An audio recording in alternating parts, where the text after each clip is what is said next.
Хөрмәтле милләттәшләр, ил буенча халык санын алу бара.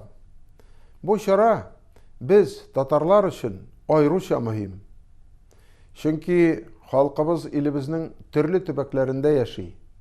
Татарларның Россиядә сан буенча икенче урынны саклап калуы синнән, миннән, барчабыздан тора. Минем бала чагым Акташ авылында үтте. Рус мәктәбендә белем алдым, рус малайлары белән уйнадым, аралашу нигездә рус телендә иде. Татар әдәби телен мин максатчан рәвештә Дәүләт Советы рәисе булып сайлангач өйрәндем. Депутат язучыларыбызның китапларын укып, алар белән бәхәсләшеп, фикер алышып. Бу аралашулар миңа татарның дөнья тарихында тоткан ролен тирәнрәк аңларга ярдәм итте. Һәм безнең алда торган максатларны да.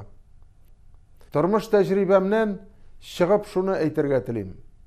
Кайда гына яшәсәк тә, нинди генә телләрдә сөйләшсәк тә, безнең тамырларда татар каны ага.